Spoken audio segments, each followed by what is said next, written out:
Selanjutnya, saya ulangin aja di soal nomor 5. Ini nanti materinya itu pembiasaan melestarikan sumber daya udara.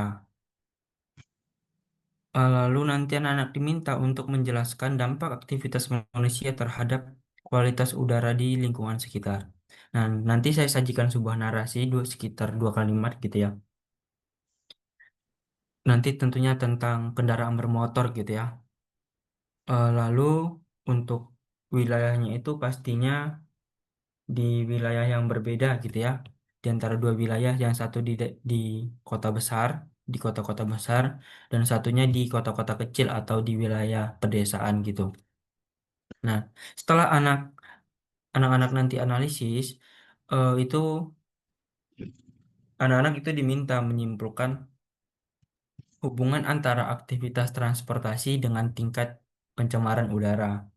Misalnya, kalau di daerah perkotaan dengan jumlah penduduk yang banyak, otomatis dan mau nggak mau dan pada faktanya juga masyarakat pasti banyak menggunakan kendaraan yang menggunakan bahan bakar bensin gitu ya.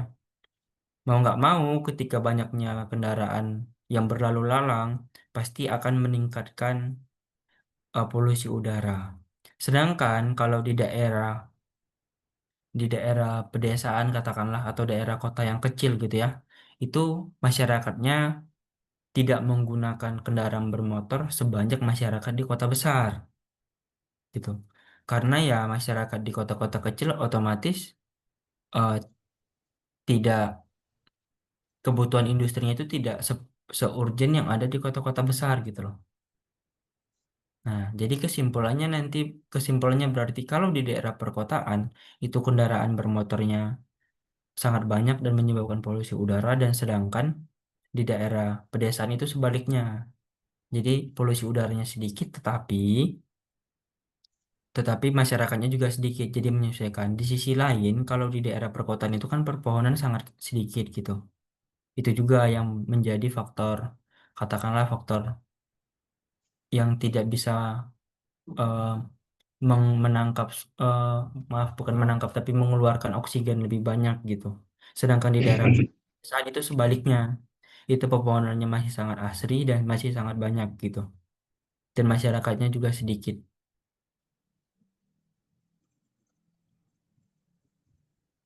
Sampai sini ada yang mau ditanyakan? Itu gambaran soalnya sekaligus nanti jawabannya. Oke? Ada yang mau ditanyakan? Apakah cukup jelas? Cukup. Cukup jelas? Jelas. Oke, saya lanjutin ya. Di soal nomor 6, ini kan kita berbicara mengenai eh, pembangunan berkelanjutan. Pembangunan berkelanjutan yang di sini itu ia lebih spesifik ke arah bidang ekonomi dan pelestarian alam. Jadi gambaran soalnya nanti seperti ini. Disajikan sebuah dilema antara kebutuhan ekonomi dan pelestarian alam. Misalnya kita ngambil contoh itu seperti katakanlah di Kalimantan gitu ya, yang IKN gitu ya. Eh, di satu sisi dengan adanya IKN itu membuka sekaligus menambahkan pendapatan daerahnya. Kita daerah sekitar terutama itu di wilayah Kalimantan Utara. Oh benar nggak ya? Benar, seingat saya benar Kalimantan Utara. Kalimantan Utara maaf, Kalimantan Timur. Di Kalimantan Timur. eh itu menambahkan income di daerahnya sekaligus membuka peluang ekonomi yang baru. Ya. Tetapi di sisi lain dengan adanya IKN itu menebang banyak pohon gitu loh. Yang dimana kita ketahui bahwa Kalimantan itu menjadi salah satu paru-paru Indonesia gitu ya. Karena dia sangat banyak menghasilkan oksigen gitu. Lalu kira-kira nanti keputusan mana sih yang paling mendukung untuk pembangunan berkelanjutan gitu ya di antara dua aspek tersebut? Nah, itu nanti isi dari pilihan gandanya anak-anak pilih gitu. Apakah kita harus melanjutkan pembangunan ekonomi atau kita gak apa-apa kita stopin ekonominya kita beralih atau tetap konsisten di kota-kota yang sudah ada gitu loh dibandingkan kita menebang pohon gitu ya itu gambaran pilihannya pilihan gandanya atau eh, kita menunggu keputusan dari pemerintah itu juga bisa itu gambarannya ya gambaran soalnya itu juga analogi soalnya analogi yang saya sampaikan tadi juga itu hampir sama dengan soal yang akan saya buat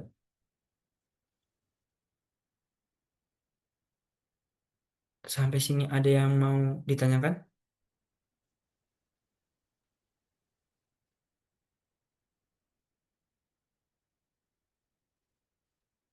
gimana oke beredaksi cukup paham oke terima kasih reaksinya di soal nomor 7 hmm, ini juga sama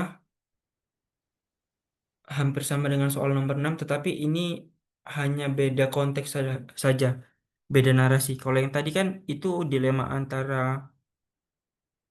antara sebuah pelestarian alam atau pembangunan berkelanjutan di bidang ekonomi. Sedangkan yang ini itu dia di bidang potensi dari sumber daya alam yang ada di Indonesia. Terutama ini di bidang tambang timah ilegal gitu ya.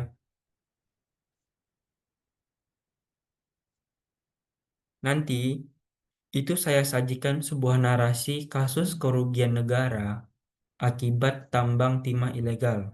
Nah, saya buat narasinya itu sekitar berapa kalimat ya? Dua kalimat saja, tetapi dia cukup panjang gitu ya. Semoga saja nanti di G-formnya nggak panjang. Itu cukup panjang kalimatnya. Setelah anak-anak baca sebuah narasinya gitu ya. Maaf, ya sebuah narasinya itu nanti anak-anak baca soalnya, lalu dianalisis. Kira-kira apa sih dampak jangka panjang yang ditimbulkan bagi negara gitu loh hasil dari tambang timah ilegal ini gitu. Jadi anak-anak menganalisis dampak jangka panjang yang ditimbulkan bagi negara akibat dari tambang timah ilegal. Kira-kira apa dampaknya? Entah itu dampaknya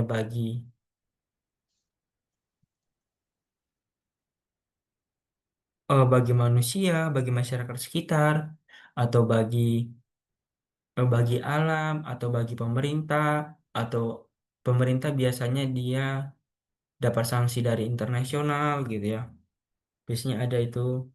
Terus dampak bagi alam itu sendiri. Nah, nanti anak-anak harus memilih jawaban yang sekiranya eh sesuai dan logis terhadap perintah dari soal seperti ini. Dampaknya apa? Ini kan perintahnya. Dampak jangka panjang yang ditimbulkan bagi negara apa? Dari dam- dampak jangka panjang yang ditimbulkan bagi negara apa terhadap adanya tambang timah ilegal yang menyebabkan kerugian itu sekitar 271 T. Tuh. Sampai sini ada yang mau ditanyakan? Atau apakah cukup paham atau belum paham? Kalau belum paham ditanyain aja ya.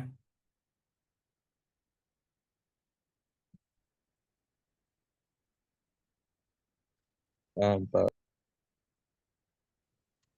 Oke. Seriusan ini paham? Iya, Pak. Oke, ini Oke,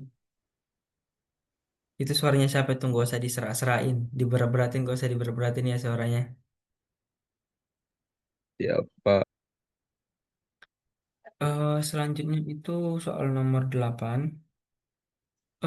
Soal nomor 8 ini materinya kegiatan ekonomi ya. Di sini nanti anak-anak itu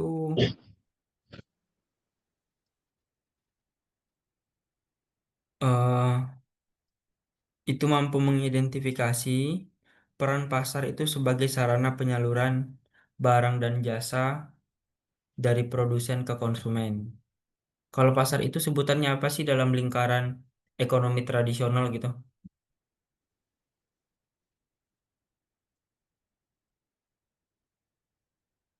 Kalau pasar itu termasuk apa? Bidang apa dalam lingkaran ekonomi tradisional? Hmm, Transaksi ya sih, Apa? transaksi ya sih ekonomi. Kurang tepat transaksi, perdagangan. kurang tepat yang lingkaran ekonomi tradisional yang ada yang si pembuat, si penyalur dan Distributor lain-lain. ya? Ya benar, distributor. Jadi nanti peserta didik mengidentifikasi peran pasar sebagai sarana penyaluran barang dan jasa dari produsen ke konsumen. Nah, itu kan kalau kita dalam sistem ekonomi tradisional itu kan perputarannya itu kan katakanlah hanya ada produksi, distribusi, dan konsumsi gitu kan. Kalau produksi dia mengolah dari dari bahan mentah ke barang jadi, sedangkan distribusi dia sebagai penyalur gitu loh, perantara dari kedua belah pihak gitu, dari produksi ke konsumen gitu. Lalu sedangkan si konsumen dia hanya sebagai pengguna gitu ya, sebagai user gitu, tidak ada sebagai yang lainnya. Oke, perlu diingat ya, itu nanti sekaligus jawabannya karena sudah terbuka gitu ya. Kalau ada yang salah, sumpah itu saya benci banget kalau ada yang salah. Yang kalau saya menjelaskan kisi-kisi sekaligus terbuka jawabannya gitu ya. Setuju, Pak. Oke, perlu diingat. Tabokin, Pak. Tapi pasti ada sih satu dua itu. Saya yakin itu. Ada yang Aduh, nggak aduh, tahu ntar situ apa konsum, situ apa distribusi, itu apa gitu. Pasti ada saya yakin. Semoga enggak. Selanjutnya untuk soal nomor 9 itu materinya mengenai pengaruh faktor geografis yang mempengaruhi keragaman budaya itu materinya. Di sini itu nanti soalnya itu disajikan tabel gitu ya. Tabel, dua tabel. Atau nanti di GFORM itu dia nggak dalam tabel tapi dalam bentuk poin-poin aja, wilayah A dan wilayah B gitu ya. Karena ini dia faktor geografis, nanti saya sajikan soalnya itu kira-kira ya geografis itu kan biasanya berbicara mengenai ada wilayah dataran rendah dan wilayah dataran tinggi. Nah, perkiraannya itu nanti si tabelnya itu tabel A atau tabel B. Tetapi lebih spesifik lagi, nanti si tabelnya itu berisi mengenai pakaian misalnya pakaian daerah atau bahkan maaf pakaian adat atau pakaian yang digunakan di dalam menyesuaikan kondisi wilayah. Misalnya, kalau di daerah pegunungan mau nggak mau pakaian saya menggunakan pakaian yang hangat yang lebih tebal karena kondisi geografisnya yang dingin. Sebaliknya, ketika saya berada di wilayah katakanlah dataran rendah atau dengan suhu yang rendah, otomatis saya menggunakan baju yang tipis. Karena apa? Karena baju dan tipis dan berlengan panjang gitu ya. Karena kan suhunya panas, jadi menyesuaikan.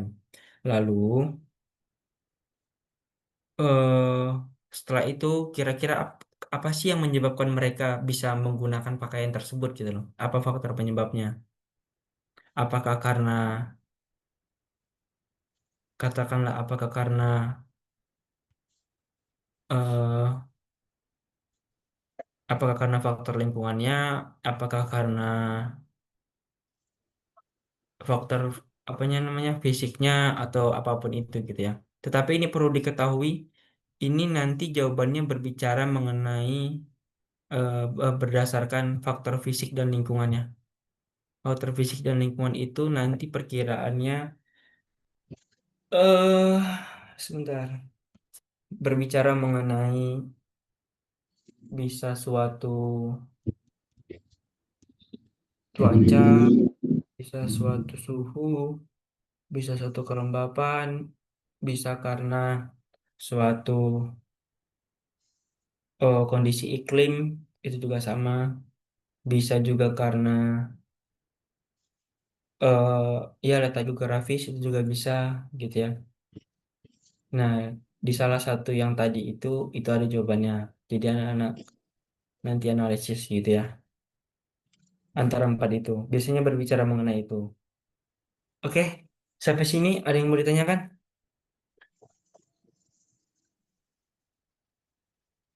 Oke, Edward. Oke, saya mau koreksi dulu. Ini nggak ada yang tidur ya. Saya sarankan jangan ada yang tidur.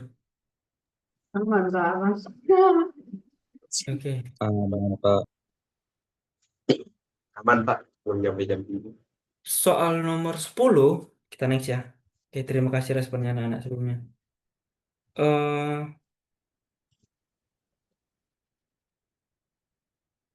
Soal nomor 10 itu anak-anak nanti mengidentifikasi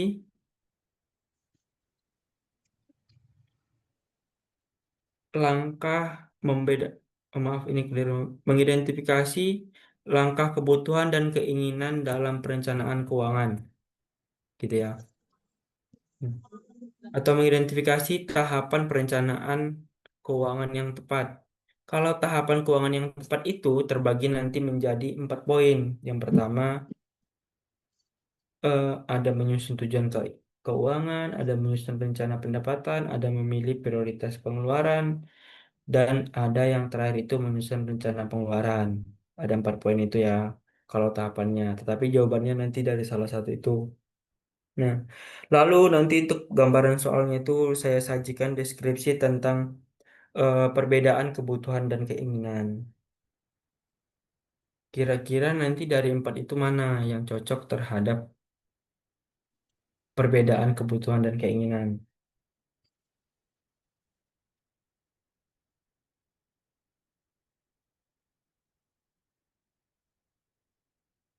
Oke? Di antara 4 itu ya. Tadi juga saya di 9 dia juga memaparkan seperti ini. Benar tidak Jessica, Jocelyn? Benar Pak. Kamu Edward, Jawab dulu. bukan Betul. Jessica. Jawab. 9D. Bukan deh yang Oke, lebih. 9 Wah, saya ini tadi mah sudah, itu iya doang nih dari tadi nih. saya tadi Maaf, Coba menjelaskan diajak dulu. gitu Parah, tadi di parah, parah. 9D. Iya dah. Udah Tian nanti lagi ya. Kita fokus kisi-kisi dulu. Saya rasa nanti Bang. di kelas ini ya kisi-kisi yang saya bahas sampai habis. Kalau benar-benar niat nanti zoomnya. Oh ya kalau kalian mau makan dipersilakan atau menyemil ya. Jadi saya cabut bentar kita. Terima kasih. Kalau mau makan silakan apa segala macam silakan. Yang penting sekalian dibarengin gitu sambil saya Yang memaparkan penting kisi-kisi. Selanjutnya soal nomor 11 ini soalnya gampang ya. Nomor 10 juga tadi gampang gitu ya. Soal nomor 11 itu kan kita berbicara mengenai untuk topiknya itu perkembangan kehidupan masyarakat pada masa Hindu-Buddha. Oke, ini materinya. Lalu untuk soalnya itu nanti eh, itu perkiranya seperti ini. Disajikan deskripsi mengenai peran pedagang India dan jalur laut dalam penyebaran Hindu-Buddha. Nah, di sini nanti anak-anak diminta nih diharapkan apa? Diharapkan dari keempat ini itu anak-anak identifikasi kira-kira yang jalur pedagang itu yang mana, oke? Yang menyebarkan agama Hindu-Buddha itu yang melalui jalur perdagangan yang mana, yang melalui jalur laut dari keempat teori ini, oke? Saya ulangin lagi sekali lagi tadi saya di 9D sudah saya jelasin gitu ya. Mungkin Jessica sudah tahu jawabannya sama Jocelyn. eh di salah satu ini itu ada salah satu teori nanti yang menjelaskan mengenai penyebaran agama Hindu-Buddha itu melalui para pedagang. Oke? Nah, di salah satu teori ini yang mana nanti dipilih. Makanya anak-anak itu diminta untuk mengidentifikasi teori masuknya pengaruh Hindu-Buddha. Oke, dari salah satu teori ini. Nanti anak-anak bisa cari di Google. Saya rasa di Google ini sudah sangat jelas dan sama harusnya. Dan tahu mungkin jawabannya.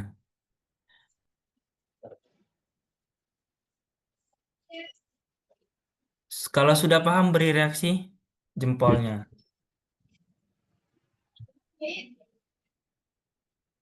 Sudah ada yang menemukan jawabannya?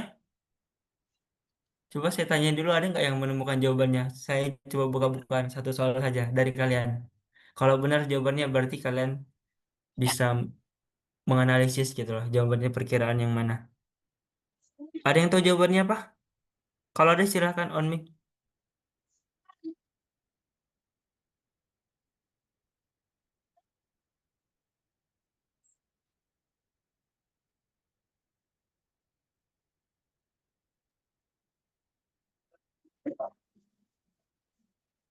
Jessica, Jocelyn, apakah masih di sini? Masih, Pak. Ada apa, Pak? Jadi saya lagi tinggalin bentar. Ini jawabannya apa? Soal nomor 11. Apa, Pak? Soal Soal nomor nomor 11 11. jawabannya apa? Pedagang itu seingat saya itu ya, Pak. Waisyah sih, Pak, kalau pedagang. Oke, saya tanya ke Jocelyn. Jocelyn jawabannya apa? Waisyah, Pak. Oke, itu. Itu salah satu jawabannya. Oke? Tapi ya, saya mau ngasih tahu dulu sama kalian. Gini, ini kan soalnya di Gform, ya kan? Otomatis soalnya nanti nggak urut nih. Soalnya nanti nggak urut. Karena apa? Ya karena eh, itu soalnya nanti pasti acak biasanya di Gform, nggak bisa diurutin gitu loh. Tapi kalau di kertas mungkin bisa urut gitu ya, kalian bisa ingat jawabannya. Tapi di Gform nggak urut. Di Gform juga nanti pilihan gandanya itu nggak urut, agak berbeda-berbeda gitu tiap orang. Ya mungkin ya kalian juga sudah tahu lah. Nah gitu ya, saya kasih informasi lagi tambahan. Oke, sebentar saya mau ambil casan dulu.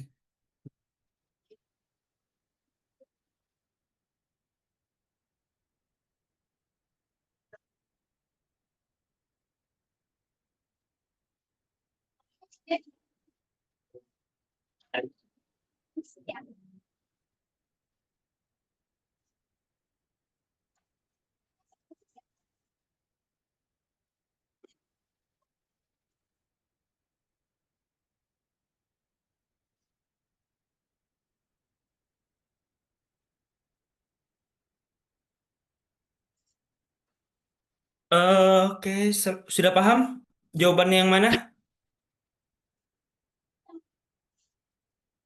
Sudah ya? Oke, kalau sudah beri reaksi. Oke, nice. Ini gini, saya suka nih yang masuk ini meskipun sedikit gitu ya. Berarti dia ada keinginan untuk belajar dan mendapatkan nilai yang lebih. Ya meskipun mungkin yang nggak ikut juga ada keinginan seperti itu dengan belajar otodidak. Untuk soal nomor 12, soal nomor 12 itu materinya mengenai peranan lembaga sosial dalam pemanfaatan sumber daya manusia. Di sini nanti saya sajikan gitu ya. Perkiraan gambaran soalnya itu saya sajikan tentang kesenjangan antara pendidikan dan kebutuhan industri.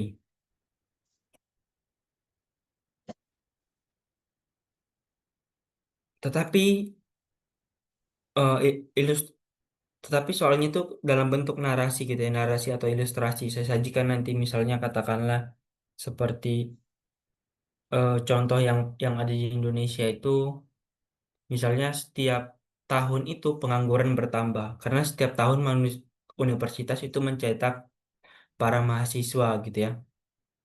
Para mahasiswa mencetak ya para pekerja yang dimana pekerjaan itu ketika mereka lulus tuh sangat sulit didapatkan gitu loh.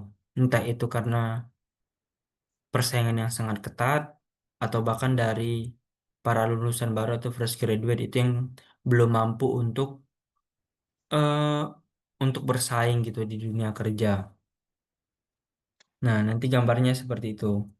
Lalu Itu kan ilustrasinya atau narasinya. Lalu nanti anak-anak itu diminta analisis, analisis yang paling tepat dari ketiga lembaga ini, lembaga ini nih, tiga lembaga ini. Terhadap narasi itu kira-kira yang mana nanti yang paling tepat di pilihan jawabannya. Ada A, B, C, dan D ya nanti.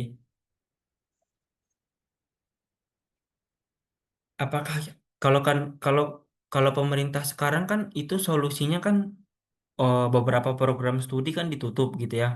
Entah itu dari pendidikan, dari humaniora atau sosial gitu ya. Itu solusinya ditutup gitu. Tetapi perlu diketahui itu bukan solusi yang paling paling bijak gitu ya. Ada solusi yang lebih bijak lagi nanti di jawabannya. Kalau kalau lembaga keluarga itu kan sebenarnya gini anak-anak.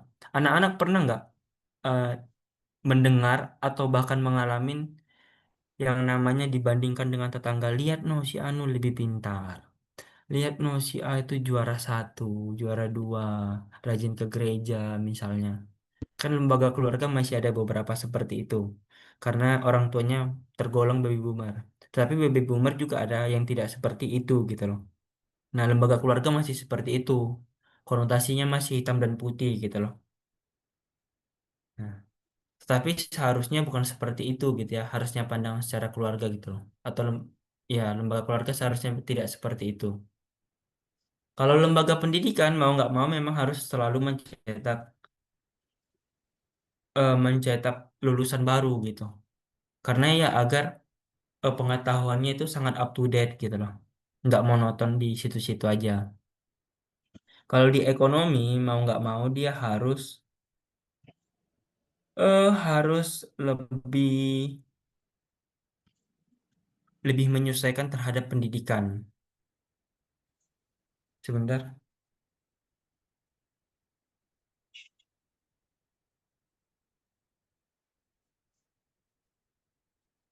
Ya, dia harus menyesuaikan dengan pendidikan. Karena mau nggak mau yang menaikkan sebuah ekonomi itu kan sebenarnya para lulusan atau sarjana baru kan, atau bahkan yang tidak sarjana barangkali gitu ya. Yang seharusnya menaikkan itu yaitu seperti di China gitu ya, karena mereka fokus di bidang hampir semua bidang, yang menaikkan ya apa regenerasi barunya gitu. Itu ya contohnya atau gambaran kasarnya seperti itu. Saya selalu memberi ini sih apa analogi soal tapi hampir sama dengan soalnya. Tapi semoga kalian paham. Saya berharapnya seperti itu. Selanjutnya itu di soal nomor 13. Tapi tadi saya agak kecolongan gitu ya beberapa nomor karena ada yang keceplosan jawabannya. Selanjutnya di nomor 13 itu topiknya adalah potensi SDA, sumber daya alam. Kalau di awal kan tadi itu sama juga ya potensi SDA kalau nggak salah, tapi di bidang tambang timah ilegal apa ya? Ya, di awal tadi itu. Tetapi ini juga sama. Di sini itu nanti anak-anak itu kalau di bidang, terutama di bidang tambang yang sumber daya alam tambang, itu diminta mengidentifikasi urutan tahapan kegiatan pertambangan dengan benar. Ada tahapan-tahapannya. Tadi itu ada salah satu anak gitu ya di 9D tahapannya udah benar di awal saya, tapi saya tidak minta meneruskan karena itu sama saja nanti membocorkan jawabannya gitu. Ada. Jadi adanya tahapan-tahapannya ada sekitar 4 tahapan. Tahap dari awal sampai akhir. Ini ada di buku paket kelas kelas 7, kelas 8 juga ada. Itu ada atau di Google kalian cari, saya nggak tahu ada atau enggak. Tapi kalau di buku paket ada urutan tahapannya. Tapi ini di bidang tambang ya. Jocelyn apa ya tadi yang benar itu? Saya lupa ingat kita. Ingat ini di bidang tambang. Saya kasih tanda warna biru saja ya. Nah, ini dia. Ingat tahapan kegiatan pertambangan dengan benar. Tahapan ya, mulai dari awal sampai akhir. Oke? Sampai sini ada yang bertanya kan? Soal nomor 13.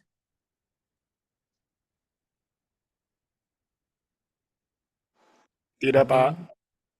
Saya ketinggalan banyak, nggak apa saya berbangun. Iya, nggak apa-apa, Tony. Nanti lihat rekotannya ya. Oke? Oke, Pak. Oke, nah Tony, gitu. tanya. Eh, sampai soal nomor 13 ada yang mau ditanyakan? Sudah paham? Udah, Pak. Paham, Gimana? Paham? paham, Kamu semuanya? paham. Oke. Saya next ke nomor 14. Di soal nomor 14, itu nanti saya sajikan sebuah data atau narasi mengenai pertumbuhan penduduk yang besar. Oke? Di sini nanti anak-anak itu diminta untuk mengidentifikasi kira-kira dengan jumlah penduduk yang besar dan dampak masalah yang muncul secara spesifik di bidang sosial itu apa? Kira-kira apa ini kalau masalah di bidang sosial yang muncul jika pertumbuhan penduduk yang besar?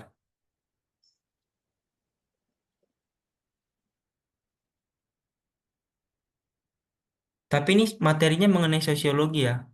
Ingat, ini sosiologi. Bukan kalian ambil, ini bukan materi ekonomi, sejarah, atau geografi. Ini materinya sosiologi. Kira-kira apa? Kalau pertumbuhan penduduk yang besar, kira-kira masalah sosial yang muncul apa? Masalah sosial yang spesifik ya. Kira-kira apa yang muncul?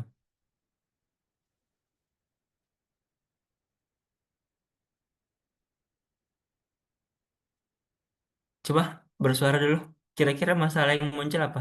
Karena saya sedang membayangkan apa jawaban yang terpikir di benak kalian. Sama mungkin dengan 9D tadi ketika saya tanyakan. Kira-kira apa masalah sosialnya yang muncul? Pengangguran. Ya, masih sama dengan jawaban di 9 9D, kurang tepat pengangguran. Itu di bidang ekonomi ya. Kalau pengangguran itu menyebabkan apa? Pengangguran. Ekonomi itu. Iya, masih Perpadatan ekonomi. penduduk, Pak. Apa? Perpadatan penduduk. Oh, itu bukan termasuk dari masalah sosial. Ya, karena dia kan sudah padat. Rasisme bisa nggak, Pak? Apa? Aduh, rasisme, Pak. Aduh.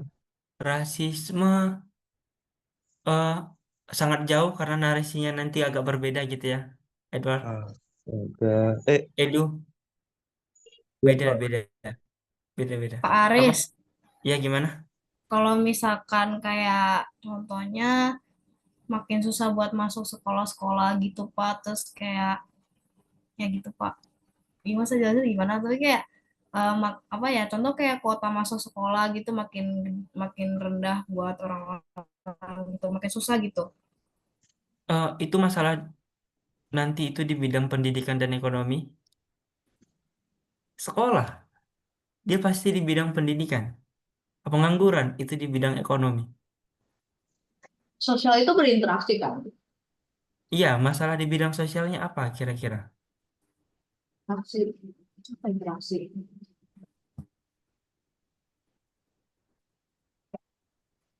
Di bidang sosial ya. Nanti ini jawabannya kelihatan banget beneran. Saya kasih tahu ini jawabannya kelihatan banget yang benar. Tetapi kalian perlu saya kasih tahu sedikit ya. Agak clue-clue jawabannya gitu ya. Eh kalau dia nanti berbicara mengenai pekerjaan pengangguran, lalu berbicara mengenai pendapatan itu kan berbicara mengenai ekonomi. Pendidikan itu berbicara mengenai apa? Kayak sekolah ya di bidang pendidikan. Simpelnya seperti itu. Kalian harus bisa memikirkan kira-kira misalnya saya bilang, Pak, mungkin masalahnya nanti lapangan pekerjaannya tidak ada.